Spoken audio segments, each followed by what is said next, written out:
Hi friends, ಎಲ್ಲರೂ ಹೆಂಗಿದ್ದೀರಿ? ನಾನು ಹೇಳ್ಬೋದಾ ನೀವೆಲ್ಲರೂ ಚೆನ್ನಾಗಿರ್ಬೋದಂತ. ನಿಮಗೆಲ್ಲರಿಗೆ ಹ್ಯಾಪಿ ಶಿವರಾತ್ರಿ. ಇವತ್ತು ಶಿವರಾತ್ರಿ ಎಲ್ಲ ಮೊದಲು ಜಲ್ಲಿ ಎಲ್ಲ ಮಾಡ್ಕೊಂಡು ಗುಡಿಗೆ ಹೋದ್ವಿ. ಗುಡಿಗೆ ಹೋಗ್ಬರೋರಿಗೆ ನಾವು ನೀರು ಕುಡಿಯಲ್ಲಲ್ಲ, ಹಂಗಾಗಿ ಮೊದಲು ಗುಡಿಗೆ ಹೋಗ್ಬಂದ್ವಿ. ಅಲ್ಲಿ ಗುಡಿಗೆ ಹೋಗ್ಬಂದು ಸ್ವಲ್ಪ ಹೋಗಿ ಮನೆಗೆ ಹೋಗಿ ನೀರು ಕುಡಿದು ಮತ್ತು ಇಲ್ಲಿ ಮಾರ್ಕಂಡೇಶ್ವರ ಗುಡಿ ಕಡೆ ಬಂದ್ವಿ. ಇಲ್ಲಿ ಪೂಜೆ ಮಾಡಿಸ್ತಾಯಿದ್ರು. ಶಿವಲಿಂಗ ಕೊಟ್ಟು ಅವರೇ ಎಲ್ಲ ಕೊಟ್ಟು ಪೂಜೆ ಮಾಡಿಸ್ತಿದ್ದಾರೆ. ಭಾಳ ಚೆನ್ನಾಗಿ ಮಾಡಿದರು ಪೂಜೆ. ಅವರೇ ನಮಗೆಲ್ಲ ಕೊಟ್ಟು ಪೂಜೆ ಮಾಡಿಸಿ ಕಳಿಸಿದ್ರು. ಮನಸ್ಸು ಭಾಳ ಸಮಾಧಾನ ಆಯಿತು. ಪಾಸಿಟಿವ್ ಥಿಂಕ್ ಬಂತು.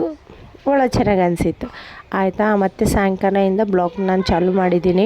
ಮಧ್ಯಾಹ್ನ ಭಾಳ ಸುಸ್ತಾಗ್ಬಿಟ್ಟಿತ್ತು. ಎಲ್ಲ ಬರೋವರೆಗೆ 2 ಗಂಟೆ ಆಗ್ಬಿಡ್ತು. ಹಂಗಾಗಿ ಬೇಜಾರಾಗ್ಬಿಟ್ಟಿತ್ತು. ಉಪವಾಸ ಒಂದಿದ್ನಲ್ಲ, ನನ್ನ ದೊಡ್ಡ ಮಗಳೂ ಉಪವಾಸ ಮಾಡಿದ್ದಾಳೆ ಇವತ್ತು.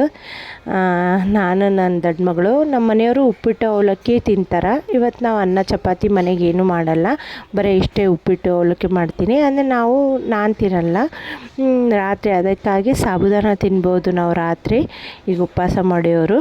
ಹಂಗಾಗಿ ಸಾಬುದಾನ ಮಾಡ್ತಾಯಿದ್ದೀನಿ. ಇದು ರೆಸಿಪಿ ಬೇಕಂದರೆ ನಿಮಗೆ ಹಾಕಿದ್ದೀನಿ ನನ್ನ ಬ್ಲಾಗ್ನಾಗೆ ಮೊದಲು, ಅದು ಹೋಗಿ ಚೆಕ್ ಮಾಡಿರಿ. ಭಾಳ ಚೆನ್ನಾಗಾಗುತ್ತೆ, ಒಂದು ಸಲ ಟ್ರೈ ಮಾಡಿರಿ. ಓಕೆನಾ? ಏನಿಲ್ಲ, ಈಗ ಜಲ್ದಿ ಮಾಡಿ ಕೊಟ್ಟು ಜಲ್ದಿ ಮಕ್ಕೋಬೇಕು. ಸುಸ್ತಾಗ್ಬಿಟ್ಟಿದ್ದೀನಿ. ಆಯಿತಾ?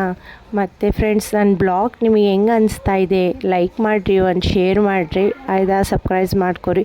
ಆಗಸ್ಟ್ ಎಲ್ಲರಿಗೂ ಸ್ವಲ್ಪ ಶೇರ್ ಮಾಡಿರಿ ನನ್ನ ಬ್ಲಾಗು. ನಿನ್ನಿಂದಾನೇ ನಾನು ನಿಂದಿರ್ಬೇಕೀಗ.